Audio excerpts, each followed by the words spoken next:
I'm David Volk, a voice of the resistance, albeit a strange and funny one. Today's post, I go into the way back machine for you can buy inspiration in Nashville. It works for Taylor Swift. It works for me. I know it may be hard to believe, but there are days when I have trouble finding inspiration to write. Hell, if August was any indication, there are whole months when I can go without being motivated. No, really. I'm sure you're dumbfounded to learn that the very man who brought you the Inflatables Are Taking Over the Neighborhood series and the Guide to Post-Pandemic Office Mates to Avoid ever runs out of ideas, but it's true. It happens. Fortunately, I may have found the answer to the problem that plagued me all of last month, even if it means I'll have to spend a little money and travel to Nashville, Tennessee to do it. That's where I found the Inspiration Company after attending a show at the Grand Ole Opry. Since there was a big crowd and we had nothing better to do while waiting for the parking lot to empty out, we went to the outlet mall on the property and discovered the shop. I don't know what the Inspiration Company sells or how much it costs because it was late and the store was closed. But still, just a trip to Nashville was enough. I mean, up until that time, I didn't even know you could buy inspiration the way you could, say, buy a vowel on Wheel of Fortune. Until, of course, Pat Sajak and Vanna ended their letter-turning ways.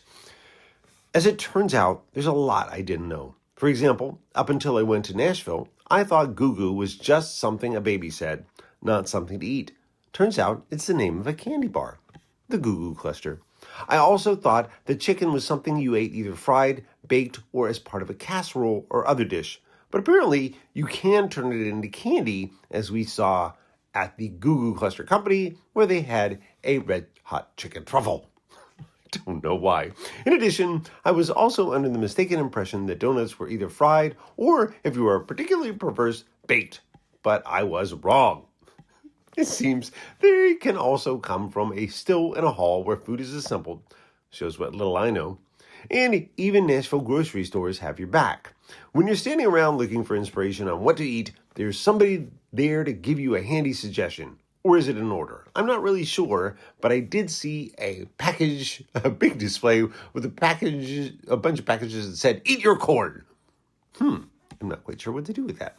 If all else fails, you can always have a meat and three for supper. Or, if your heart is burning from a breakup, you can always set the rest of you on fire with some Nashville hot chicken, which burns coming in and going out.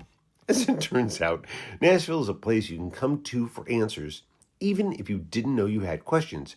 After all, what else would you expect from the Athens of the South, where there may not be an oracle at Delphi, but there's occasionally a Dalby at the Opry?